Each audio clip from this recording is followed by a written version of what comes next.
हवेत पक्षी उडतात, रॉकेट, विमानं इंजिनच्या सहाय्याने, इंधनाच्या सहाय्याने ते हवेत जातात. पॅराशूटच्या मदतीने लोक हवेतून उडण्याचा प्रयत्न करतात. आकाश पाळणा, रोलर कोस्टर या वेगवेगळ्या गोष्टी लोक आनंद घेतात त्या उंचावर जाण्याचा आणि खूप वेगळा आनंद असतो. परंतु हा फक्त जगिक रीतीनं हा आनंद नाही आहे. तर आमचा हा मोठा आनंद आहे की जो मेघावरती आरूढ होऊन आलेला आहे येशू, त्याला आपण भेटायला चाललो, तर हा एक अद्वितीय आनंद आपल्याकडे असेल.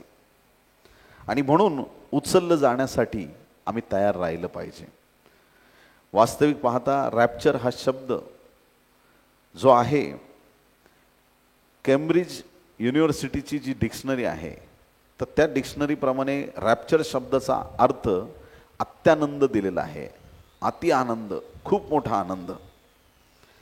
आणि असा आनंद त्या दिवसात आम्हाला प्राप्त होईल. ग्रीक शब्द हर्पॅझो या शब्दापासून या रॅप्चर शब्दाचा उगम झालेला आहे. रॅप्चरसाठी हर्पॅझो शब्द मूळ भाषांतरात ग्रीकमध्ये वापरलेला आहे. आता हर्पॅझो म्हणजे हिसकावून घेणे. हर्पॅझो म्हणजे काय? हिसकावून घेणे. प्रभू येईल त्यावेळेस तुम्हाला आणि मला तो जगाकडून हिसकावून आम्हाला घेणार आहे. कोणी म्हणेल जाऊ नको, थांब, तरी देवाचे लोक थांबणार नाहीत. पण प्रभू त्यांना एकदम सपाट्यासरशी या जगातून काढून घेणार आहे. प्रभूमध्ये जे विसावा पावलेले आहेत त्यांच्या कबरा उघडतील. 1 थेसलनी 4 अध्याय 16 वचन, 1 थेसलनी 4:16. कारण आज्ञाध्वनी, आद्य दिव्यदूताची वाणी व देवाच्या तुतारीचा नाद होत असता प्रभू स्वतः स्वर्गातून उतरेल आणि ख्रिस्तामध्ये जे मेलेले आहेत ते पहिल्याने उठतील. सर्वप्रथम जे ख्रिस्तामध्ये विसावा पावलेले आहेत ते स्वतः पहिल्याने उठणार आहेत. असा एक अलौकिक टाईम परमेश्वराने ठेवलेला आहे. एलियाला घेण्यासाठी अग्निरथ परमेश्वराने पाठवला. एलियाला अन्न नव्हतं, अन्न देण्यासाठी देवाने कोणाला पाठवलं? कावळ्यांना पाठवलं. आणि कावळ्यांच्याद्वारे एलियाची गरज पूर्ण केली. त्याने कावळ्यांना पाठवलं. योनासाठी मदतीला कोणाला पाठवलं? माशाला पाठवलं. आहे की नाही? या बायबलमधल्या घटना आहेत. पण आज तुम्हाला आणि मला घेण्यासाठी आकाशातून देवदूत उतरतील प्रियांनो. आणि देवदूतांना तो प्रभू तुमच्या आणि माझ्यासाठी पाठवणार आहे. आणि त्यावेळेस शेवटचा करणा वाजेल. शेवटचा करणा म्हणजे काय? खूप लोकांचे याच्याबद्दल गैरसमज आहेत. शेवटचा करणा म्हणजे काही लोकांना असं वाटतं की 7 देवदूत आहेत आणि 7 देवदूतांकडे 7 करणे आहेत. 7व्या देवदूतांनी करणा वाजवल्यावर येशू ख्रिस्त येईल, असं खूप लोकांचं मत आहे. पण ते गैरसमज आहे. शेवटचा करणा म्हणजे काय हे आज आम्हाला कळालं पाहिजे. 7 करण्याचा आणि येशूच्या आगमनाचा काहीच संबंध नाही. 7 करणे ही एक वेगळी गोष्ट आहे. शेवटचा करणा ही एक वेगळी गोष्ट आहे. आता शेवटचा करणा वाजेल याचा अर्थ काय तो आपण समजून घेऊया. यहुद्यांचे 7 महत्त्वाचे सण आहेत. किती सण आहेत? 7 सण आहेत. 7 यहुद्यांचे सण आहेत. ते सण आपण विश्वासणारे लोक आहोत आणि येशूच्या द्वारे इस्रायलचे आशीर्वाद ख्रिस्त येशूमध्ये तुम्हाला आणि मला मिळालेले आहेत. जर आम्ही जुन्या कराराचे सण पाळायला लागलो तर तुम्ही कॉन्फरन्सला येताना तुमचं बायबल, वह्या, पेन ह्या गोष्टी आणल्या नसत्या. तुम्ही येताना एक कोकरू, बकरा, मेंढा, येडका काही आणलं असतं आणि बाहेर आम्ही सपासप कापत बसलो असतो. आणि मग इकडे एक वेगळा जल्लोष झाला असता आणि सगळे म्हटलं असते की आमचे पाप क्षमा झाले. ह्या येडक्यामुळं, या बकऱ्यामुळं, ह्या जनावरांमुळं पापातून आम्ही मुक्त झालो. पण आम्ही ते सण पाळत नाही. तर आम्ही काय करतो? तेच सण, कोणाचे सण? इस्रायल लोकांचे सण, पण ते आम्ही आध्यात्मिक रीतीनं पाळतो. कोणत्या रीतीनं? आध्यात्मिक रीतीनं. चला बघूया 7 सण काय आहेत महत्त्वाचे. सगळ्यात पहिला जो सण आहे यहुद्यांचा तो म्हणजे वलांडन सण. पहिला सण वलांडन सण. दुसरा सण बेखमीर भाकरीचा सण. दुसरा सण बेखमीर भाकरीचा सण. तिसरा सण प्रथम फळाचा सण, पहिलं पीक सगळ्यात पहिलं कोणाला दिलं पाहिजे? देवाला दिलं पाहिजे. तो प्रथम फळाचा सण आहे. पुढचा जो सण आहे तो पेंटिकॉस्टचा सण आहे. पेंटिकॉस्ट चौथा सण पेंटिकॉस्टचा सण. पाचवा सण तुताऱ्यांचा सण. पाचवा सण तुताऱ्यांचा सण. सहावा सण प्रायश्चित्ताचा सण. प्रायश्चित्ताचा सण. सातवा सण मंडपाचा सण.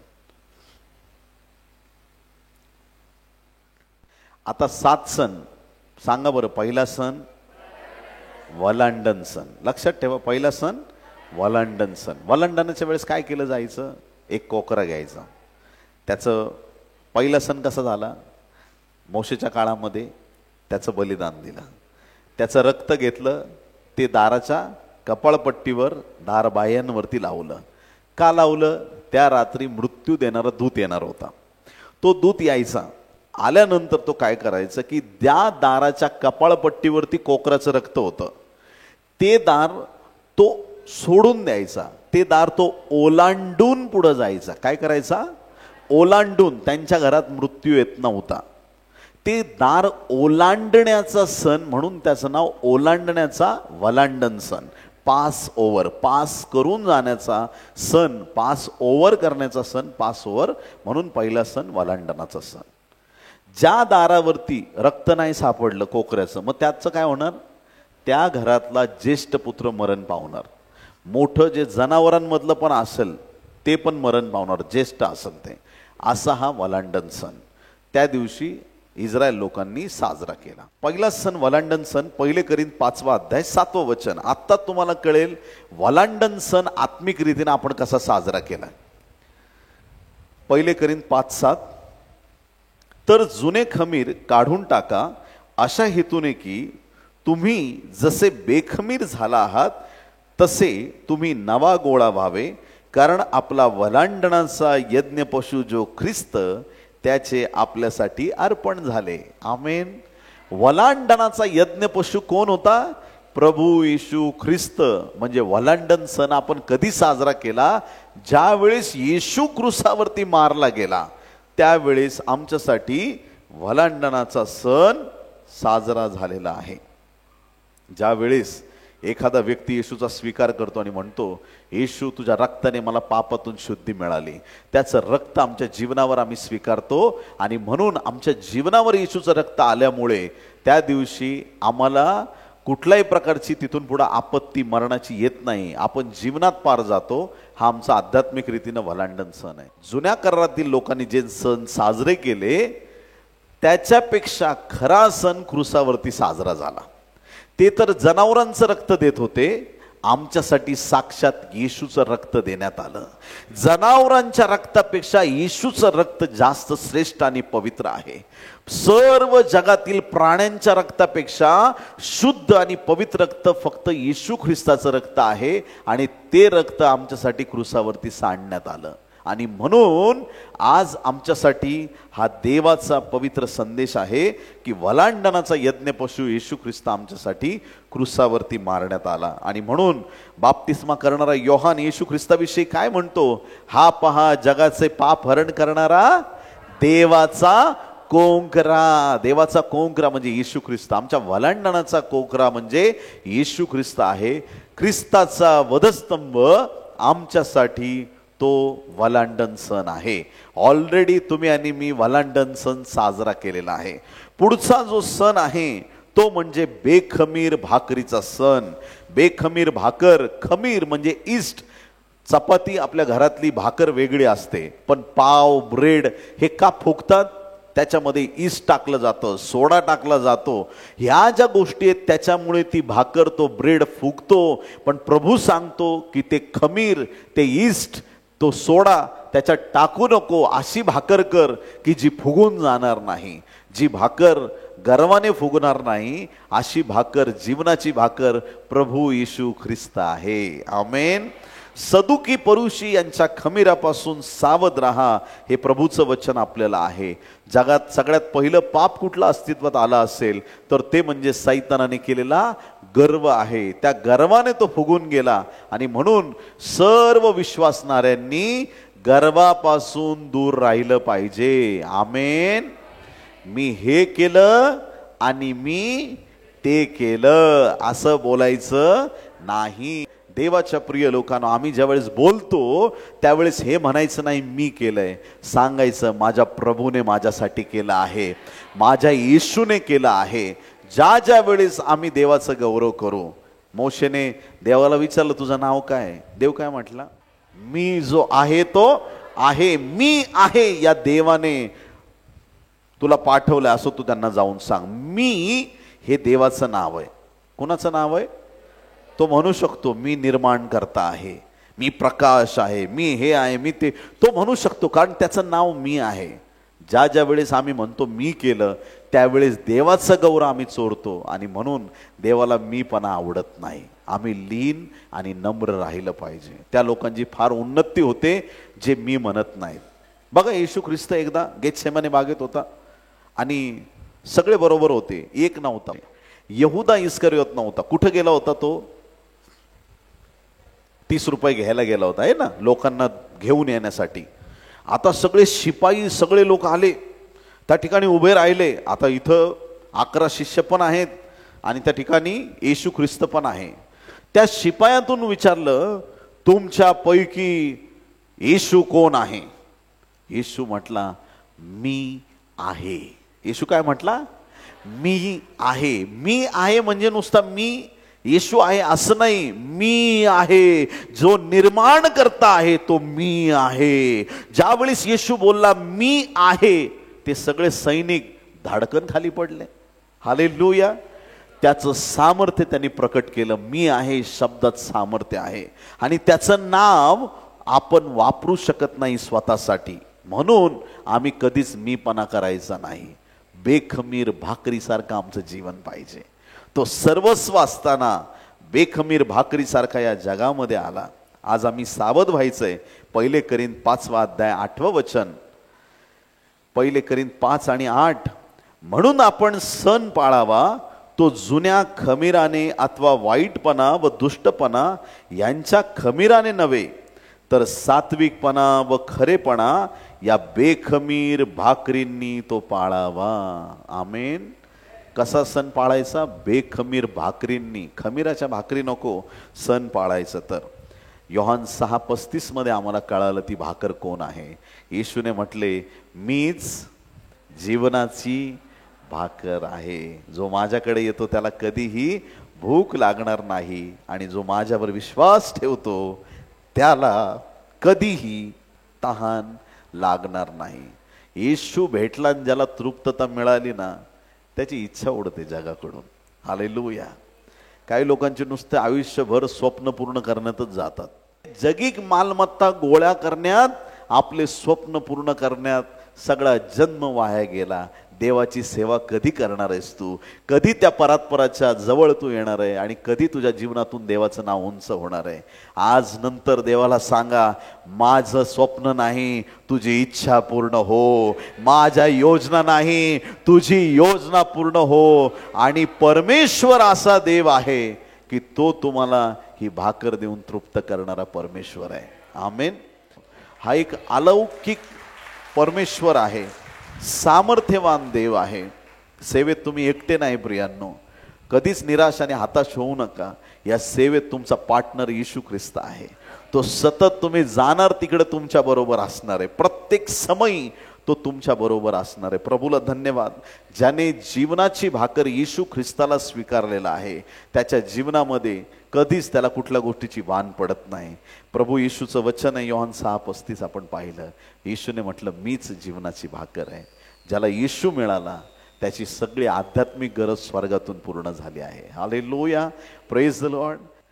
जर रस्त्यावरचा भिकारी असेल ना, खायचे वांदेत, रस्त्यावरचा भिकारी आहे, पण जर त्याला येशू मिळाला ना, तो जगातला सगळ्यात श्रीमंत माणूस आहे. आणि एखादा खूप धनवान असेल पण त्याला येशू नाही मिळाला, त्याच्यासारखा भिकारी जगात कोणीच नाही प्रियांनो. कारण तुमची संपत्ती तुमचा येशू आहे, तुमची ताकद तुम्हाला दिलेला पवित्र आत्मा आहे, तुमच्यासाठी देवाचा आशीर्वाद ही मोठी गोष्ट आहे. आणि म्हणून ज्या वेळेस ख्रिस्ताकडे आम्ही पाहतो, ख्रिस्त ज्या वेळेस शेवटचं भोजन देत होता, त्याने भाकर घेतली आणि मोडली, शिष्यांना दिली. भाकर घेतली आणि मोडली. ही भाकर वधस्तंभावर खेळण्यात आली. ही जीवनाची भाकर. देवाच्या प्रिय लोकांना 5,000 भोजन दिलं आणि त्या भोजनाने 5,000 लोक तृप्त झाले. पण जी भाकर वधस्तंभावर दिली, त्या भाकरीने सगळ्या पिढ्यांना तृप्त केलेलं आहे. ज्या वेळेस त्या भाकरीचा, ख्रिस्ताचा आम्ही स्वीकार करतो, आम्ही बेखमीर भाकरीचा सण पण साजरा केलेला आहे. आमेन. तिसरा सण प्रथम फळाचा सण. वाचूया आपण 1 करिंथ 15 अध्याय 20 वचन. 1 करिंथ 15:20. तरी पण ख्रिस्त मेलेलातून उठवला गेला आहेच, तो महानिद्रा घेणाऱ्यातले प्रथम फळ असा आहे. महानिद्रा घेणाऱ्यातले प्रथम फळ असा आहे. फार अलौकिक आणि विशेष गोष्ट आहे. हे पुनरुत्थान जे ख्रिस्ताचं झालं, त्याच्यापैकी उठवले जाणारे जे लोक आहेत शेवटच्या काळात, त्यांच्यातलं येशू ख्रिस्त प्रथम फळ आहे. ज्यावेळेस ख्रिस्त बलिदान होऊन 3ऱ्या दिवशी मरणातून उठला, तो आमच्यासाठी पुनरुत्थानाचा दिवस म्हणजे प्रथम फळाचा दिवस आहे. आणि म्हणून ख्रिस्ताचं पुनरुत्थान म्हणजे आमच्यासाठी तो प्रथम फळाचा सण साजरा करण्याचा दिवस आहे. 1 करिंथ 15 अध्याय 22-23. 1 करिंथ 15 अध्याय 22 आणि 23. कारण जसे आदामामध्ये सर्व मरतात, तसे ख्रिस्तामध्ये सर्व जिवंत केले जातील, पण प्रत्येक आपापल्या क्रमाप्रमाणे.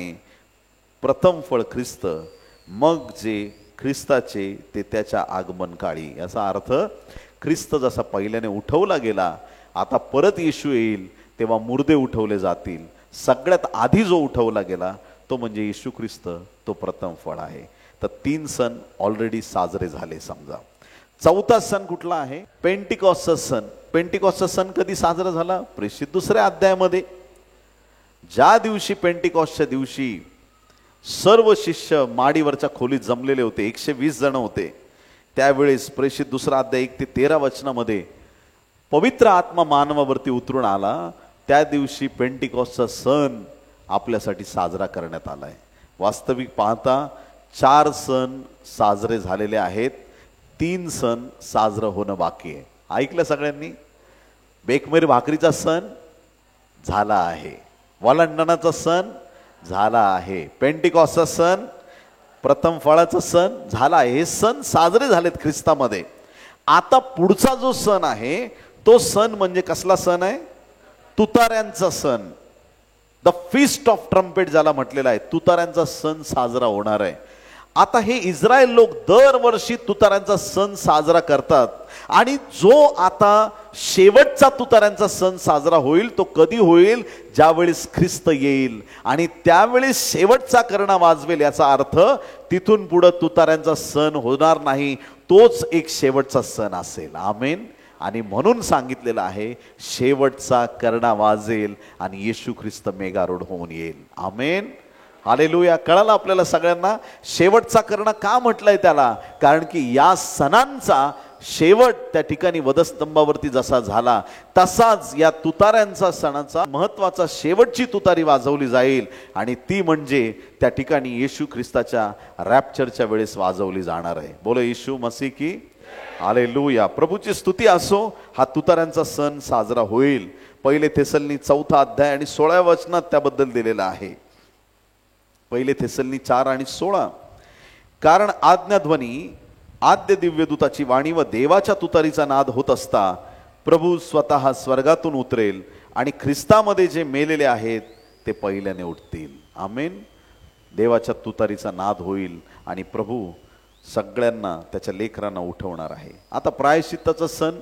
प्रायश्चित्ताचा सण हा यहुदी लोकांसाठी आहे, आपल्यासाठी नाही. तो सण कसा साजरा होईल?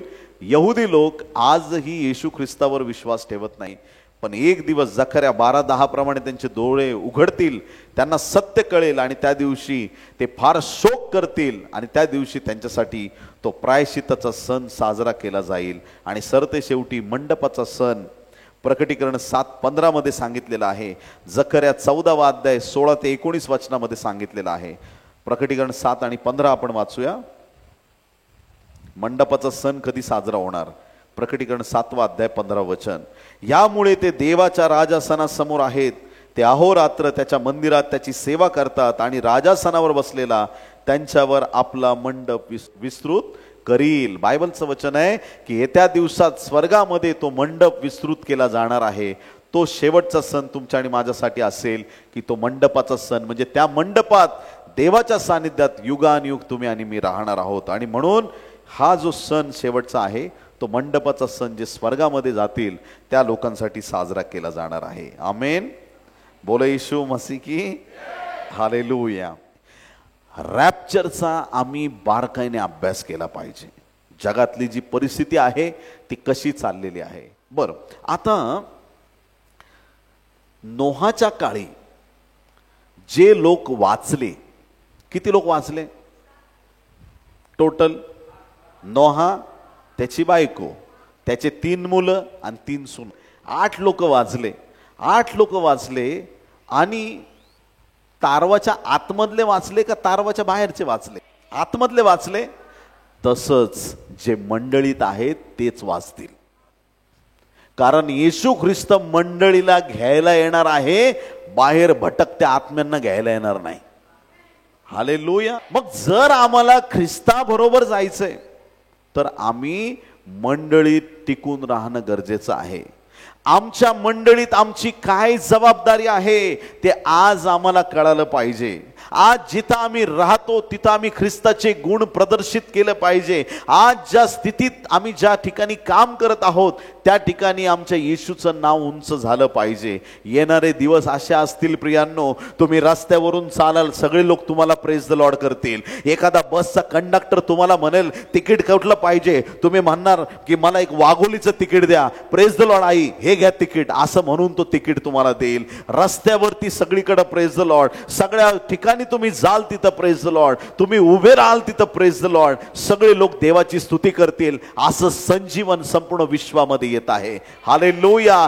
प्रत्येक गुडघा टेकला जाईल, प्रत्येक जीभ कबूल करेल येशू ख्रिस्त हा प्रभू आहे. आणि ज्यावेळेस सगळे लोक येशूला ओळखतील मग गॉस्पल कोणाला सांगणार तुम्ही?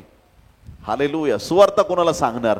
आजचे दिवस आमच्यासाठी जास्त आशीर्वादाचे दिवस आहेत, कारण आज आम्हाला संधी आहे की जगाला आम्ही येशूचं नाव सांगू शकू.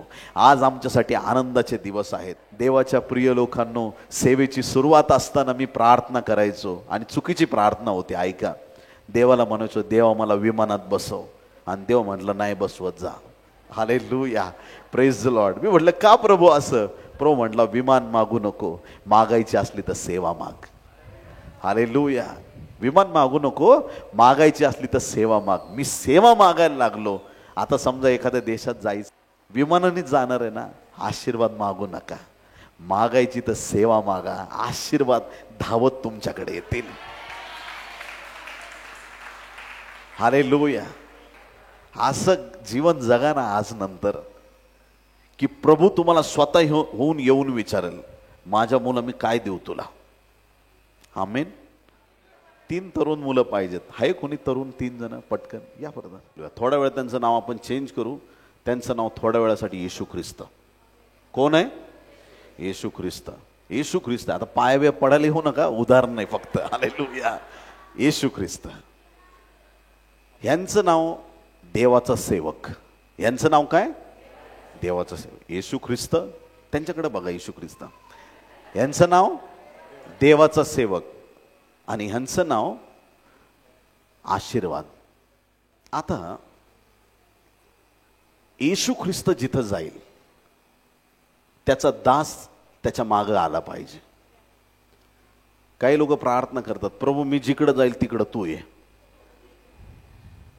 असं म्हणायचं, त्याला सांगायचं तुला जिथं पाहिजे तिथं मला घेऊन जा. मालक तुम्ही आहे का तो आहे?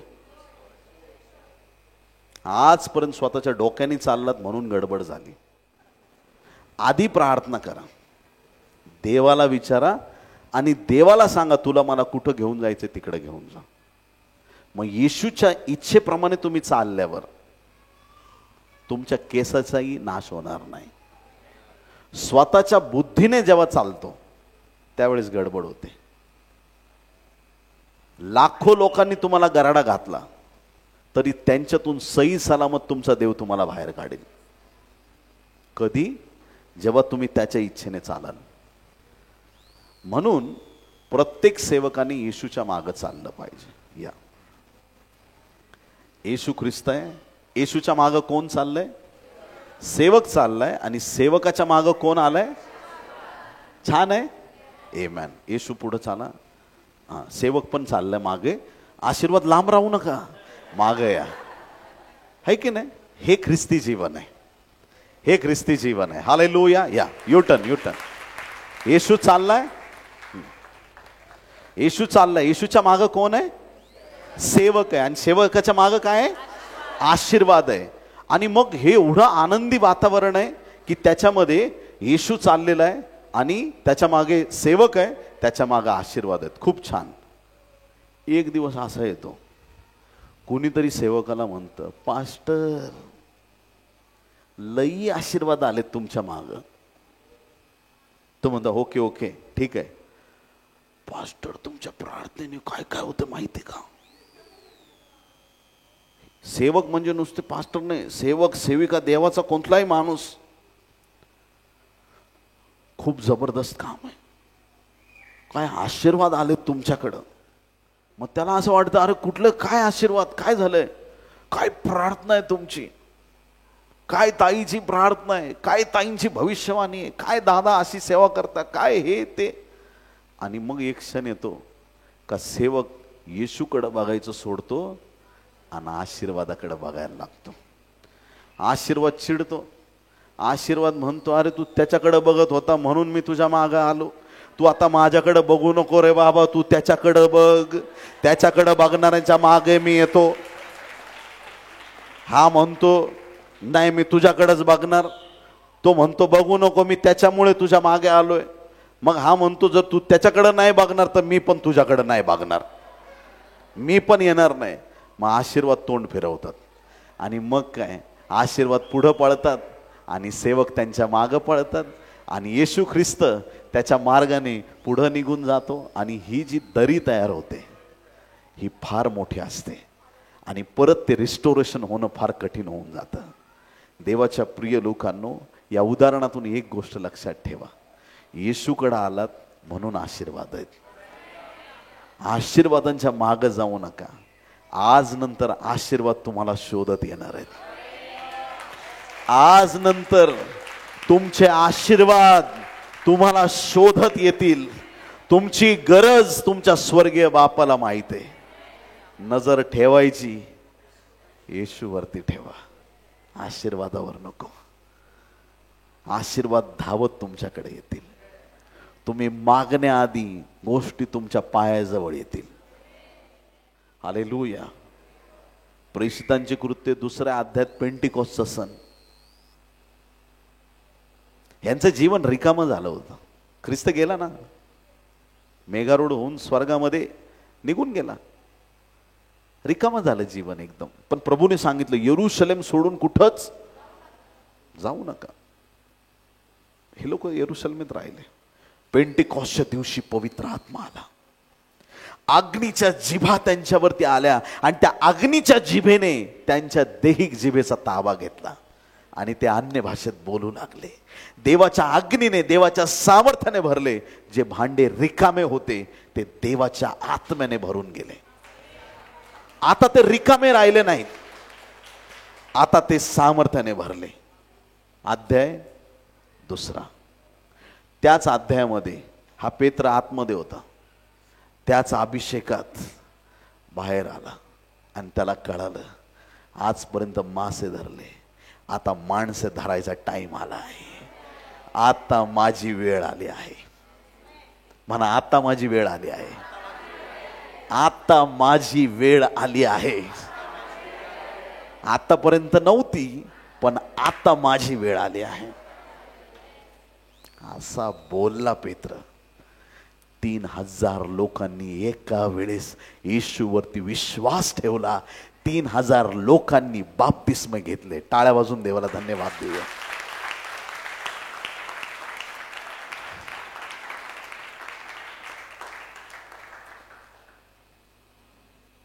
दुसरा अध्याय संपला. तिसरा अध्याय. तिसऱ्या अध्यायामध्ये पेत्र आणि योहान हेच सुंदर नावाच्या दरवाजाजवळ गेले. लंगडा भिकारी तिथं होता, जन्मापासूनचा पांगळा होता. पेत्र आणि योहान तिथं आतमध्ये गेलेत. त्या दारात ज्या वेळेस ते पोहोचले, या भिकाऱ्याने त्यांच्याकडे हात पसरला, उजवा हात पुढं करून. तो कदाचित त्यांना भीक मागतोय. पेत्र, ज्याच्या मंडळीत आता किती लोक आहेत? 3,000 लोक आहेत. हे 120 पण आहेत, ते 3,000 पण आहेत.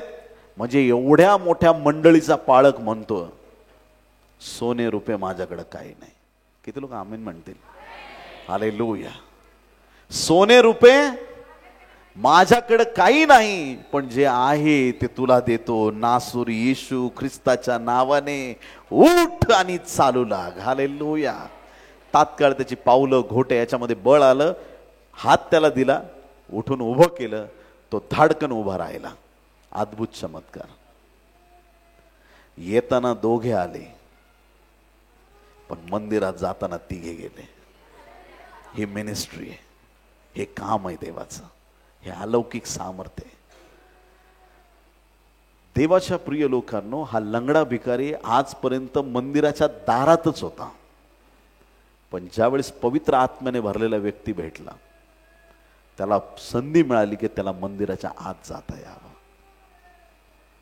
जोपर्यंत तुम्हाला योग्य देवाचा दास दासी भेटत नाही, तोपर्यंत तुम्हाला देवाच्या जवळ जाण्याचे मार्ग मोकळे होत नाहीत. त्या समयापर्यंत आम्ही टिकून राहणं फार गरजेचं आहे. हा होता तिसरा अध्याय, प्रेषितांची कृत्य. चौथा अध्याय. त्या काळामध्ये जेवढ्या लोकांची देवाच्या राज्यात भर पडली होती, त्या लोकांनी आपल्या जमिनी विकल्या. काय विकल्या? त्यांनी आपले घर विकले. काय विकले? घर विकले. आणि तो सगळा पैसा त्यांनी प्रेषितांच्या चरणांवरती आणून टाकला. किती लोक आमेन म्हणणार आहेत? आता पेत्र आणि योहान म्हणतील का आमच्याकडे सोने रुपये नाही? आता ते म्हणणार नाहीत. योखबेद कंगाल होती, दरिद्री होती, गुलाम होती, पण मोशेचा जन्म झाला. मोशे बाळ फारोच्या राजवाड्यात गेला. स्वतःच्या बाळाला दूध पाजण्याचा पगार योखबेदला मिळायला लागला, मोशेच्या आईला मिळायला लागला. ती गरीब राहिली का? प्रभू आल्यानंतर आशीर्वाद येतात. मरिया आणि योसेफ बेतलहेमात पोहोचले. उतरशाळेत जागा नव्हती, आजच्या भाषेत चावडीत जागा नव्हती, समाज मंदिरात जागा नव्हती, लोकांनी कोणी घरात घेतलं नाही. पण पूर्वेकडून मागे लोक निघाले होते, त्यांच्यासाठी धन आणि संपत्ती घेऊन. लक्षात ठेवा, ख्रिस्ताचा स्वीकार केल्यानंतर देव तुम्हाला दीन, दरिद्री आणि कंगाल राहू देत नाही. आशीर्वाद येणार म्हणजे येणारच, कारण तुम्ही कंगाल देवाची नाही, तुम्ही धनवान देवाची सेवा करत आहात. जो देव सर्वोच्च आहे, जो देव सामर्थ्यवान आहे, त्याची तुम्ही सेवा करत आहात. नजर त्याच्या चेहऱ्याकडे लावा, त्याच्या खिशाकडे नको. काय दुकानात आलात, काय चर्चला आलात नाही? ऐक नाही, देवा तुम्हाला काय देतो, त्याच्याकडे अशी नजर लावा, राष्ट्रांची संपत्ती तुमच्याकडे चालून येईल. आज नंतर सेवकांनी कुठं बघायचंय? फक्त येशूकडे बघायचंय. त्या आशीर्वादांकडे बघायचं नाही. त्यांना यावंच लागेल. आमंत्रण नाही द्यायचं, प्रभू मला आशीर्वाद दे, प्रभू मला आशीर्वाद दे. प्रभू म्हणतो फक्त माझ्या मागे ये, ते धावत तुझ्या मागे येतील. फक्त येशूच्या मागं चालायचं, फक्त येशूच्या मागं. परमेश्वर तुमच्या सर्व गरजा स्वर्गीय भांडारातून पूर्ण करणार आहे. प्रभूमध्ये तुमचे परिश्रम व्यर्थ नाहीत. एकदा नजर तर लावून बघा माझ्या देवाकडं, तो काय काय करतो आणि कसं कसं करतो. त्याच्या अलौकिक चमत्कारांना मोजता मोजता तुम्ही म्हणाल देवा मी आशीर्वाद मोजूच शकत नाही, एवढा तो महान परमेश्वर आहे. हालेलुया. सेवकाची नजर कुठं पाहिजे? येशूवर पाहिजे. करणार एवढं तुम्ही? फक्त आशीर्वादासाठी येशूकडे येऊ नका, येशूवर नजर ठेवा. चमत्कार घडतील, 100% घडतील. जे तुम्हाला पाहिजे त्या गोष्टी परमेश्वर तुम्हाला देणार आहे. पण तुमची नजर देवाकडून हटता कामा नये. नजर हटी दुर्घटना घटी और ऐसी घटी का जिंदगी में घाटा हो गए. फिर नजर हटू द्यायची नाही, नजर नेहमी येशूकडे ठेवायची. तर या अंतिम समयात आम्ही आहोत आणि या अंतिम समयामध्ये ही देवाची महान योजना आहे की आम्ही देवामध्ये टिकून राहावं. आता हुकाचूक होणार आहे. काय होणार आहे? हुकाचूक. हुकाचूक म्हणजे काय की भेटण्याचा प्रयत्न असतो. एखाद्याला आपण ठरवतो की उद्या सकाळी तुमच्या घरी येतो 10 वाजता. आपल्याला लेट होतं 10 मिनटं आणि त्या समोरच्याला वाटतं की आपण येणार नाही आणि तो 10 वाजून 5 मिनिटांनी घरातून निघतो आणि तुम्ही घरी पोहोचता. घरच्यांना विचारतात कुठे गेले साहेब? आत्ता गेले, जस्ट. हुकाचूक. तर हुकाचूक म्हणजे काय की असं काही आता या दिवसांमध्ये घडणार आहे की येशू ख्रिस्त येईल आणि त्यावेळेस सगळे लोक उचलले जाणार नाहीत. जे लोक प्रभूजी प्रभूजी म्हणतात पण गुप्त रीतीने सैताना जे कामं करतात ते सगळे इथंच राहतील. जे लोक खरे लोक आहेत, सत्यतेने देवाच्या मागं लागतात, देवाच्या राज्यात चालतात, ते मात्र उचलले जातील. मग आता जे मागे राहतील त्यांचं काय होणार? त्या लोकांना फार मोठ्या संकटांना सामोरं जावं लागणार आहे. ज्यावेळेस येशू येईल आणि आपल्याला घेऊन जाईल त्यावेळेस आपण स्वर्गात किती काळ राहणार आहोत? 7 वर्ष फक्त स्वर्गाला जाणार आहेत. आता असं का? पहा, ज्यावेळेस ख्रिस्त येईल मंडळी घेतली गेली, स्वर्गाला गेली. तुम्ही आणि मी जगाचं मीठ आहोत. सगळ्यांनी म्हणा मी जगाचं मीठ आहे. आता जर समजा 10 किलो बिर्याणी बनवली, किती?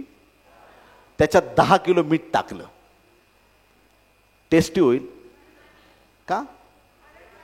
पण मीठ तर रुचकर आहे, मिठामुळे तर टेस्टी होते. पण तेच मीठ जास्त टाकलं तर खरे लोक जगामध्ये थोडेच राहणार. कारण हे मीठ जे आहे ना ते तेवढ्याच प्रमाणात पाहिजे जे त्या जगाला रुची देतं. जसं मंडळीला उचललं जाईल म्हणजे मीठ जगातून गायब झालं, त्या दिवसांमध्ये जग बेचव होणार आहे.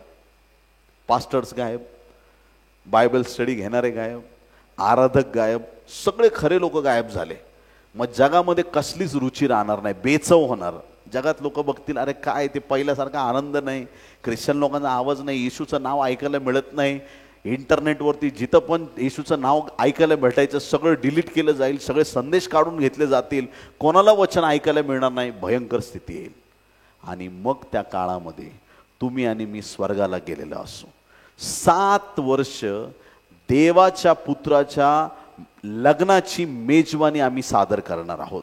तिथं स्वर्गात मेजवानी असेल, तो आनंद आम्ही 7 वर्ष घेऊ.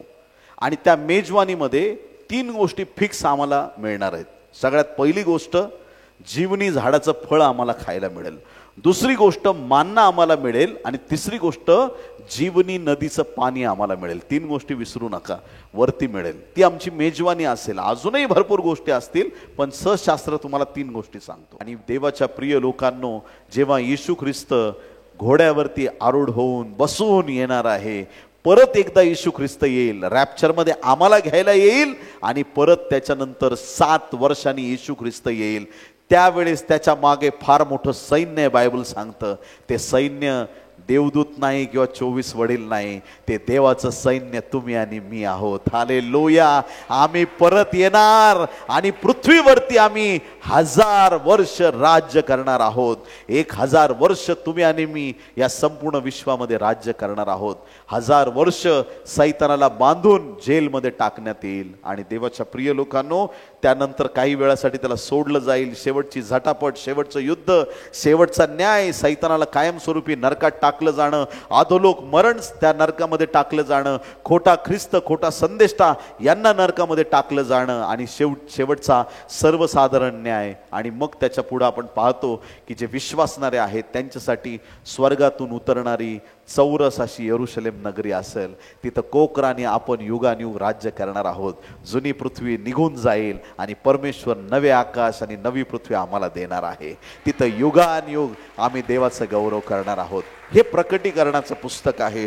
या 22 अध्यायात सगळ्या गोष्टी अगदी तंतोतंत दिलेल्या आहेत. पण या दिवसामध्ये जे काही घडणार आहे ते म्हणजे महत्त्वाचं म्हणजे रॅप्चर होणार आहे. त्या रॅप्चरसाठी आम्ही तयार असणं गरजेचं आहे. आणि म्हणून जर आम्हाला वाटतं की हुकाचूक होऊ नये, आम्ही सावध असलं पाहिजे. जर आम्ही आज देवामध्ये टिकून आहोत तर आमचा परिवार पण देवामध्ये टिकलेला पाहिजे, है ना. परिवारातल्या प्रत्येकाचा उद्धार होण्यासाठी प्रार्थना करा. प्रभू यायच्या आत आम्हाला जास्तीत जास्त लोकांना सुवार्ता सांगणं गरजेचं आहे. जास्तीत जास्त लोकांपर्यंत ख्रिस्त पोहोचवणं गरजेचं आहे.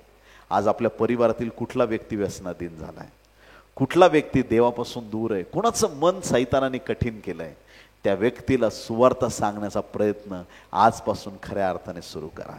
त्यांच्यासाठी प्रार्थना करायची सुरुवात करा. मी तुम्हाला चॅलेंज देऊन सांगतो, जर तुम्ही प्रार्थनापूर्वक हा विषय देवापुढे ठेवाल, परमेश्वर त्या व्यक्तीचा ताबा घेईल आणि त्यांना बदलून टाकेल. आमेन.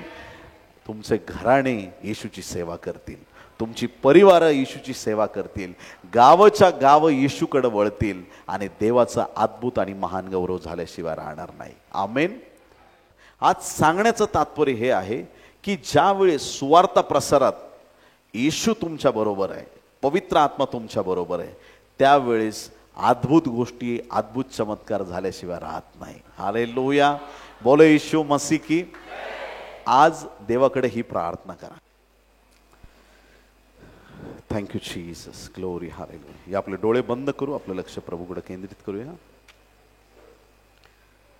पवित्र पवित्र परमपवित्र थोर सनातन आमच्या जिवंत देवा, प्रभू येशू ख्रिस्ताच्या पवित्र नावात आम्ही तुझ्या चरणाशी येतो.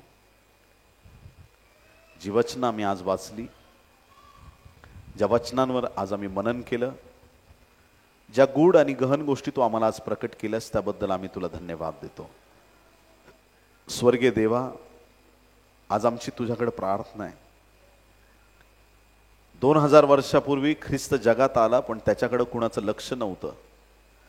तो मारला जात असताना देखील अनेकांना ते रहस्य कळालेलं नव्हतं. गोष्टी डोळ्यासमोर घडत होत्या, शास्त्र त्यांच्या हातात होतं, बायबलची वचनं त्यांना तोंडपाठ होती, पण त्याचे अर्थ, त्याचा उलगडा त्यांना कळत नव्हता. आज पवित्र आत्म्या, आम्ही तुला धन्यवाद देतो. येशूच्या आगमनापूर्वी येशूच्या आगमनाचे रहस्य मंडळीला प्रकट होणं फार गरजेचं आहे. आणि आजच्या वचनाद्वारे अनेक गूढ आणि गहन गोष्टी तू आम्हाला प्रकट केलास. तुझ्या त्या अलौकिक अशा प्रभू परमेश्वरा योजनेचा आम्ही भाग व्हावं, रॅप्चरमध्ये आम्ही उचललं जावं, यासाठी आमच्या जीवनाची, अंतकरणाची, मनाची तू तयारी कर. आणि प्रभू परमेश्वरा आम्हाला शक्ती आणि सामर्थ्य दे की अनेकांपर्यंत आम्ही तुझं वचन घेऊन जावं. तुझी कृपादृष्टी कर, तुझ्या साह्याने, तुझ्या कृपेने आम्हाला भर. तुला धन्यवाद देतो. आज आमची प्रार्थना तू मान्य केलीस. आमचं सहाय्य कर, आमच्याशी बोल राजा. तुला धन्यवाद देतो. तुझी कृपादृष्टी आमच्यावर केलीस, आमच्याशी बोललास. येथून पुढचे सत्र देखील तुझ्या आशीर्वादाने भर. ही सर्व प्रार्थना उद्धारक येशू याच्या गोड, पवित्र आणि सर्वोच्च नावात मागतो म्हणून पिता आहे. आमेन. आमेन. टाळ्या वाजून प्रभूला धन्यवाद देऊया. बोलो येशू मसीह की. येशू मसीह की.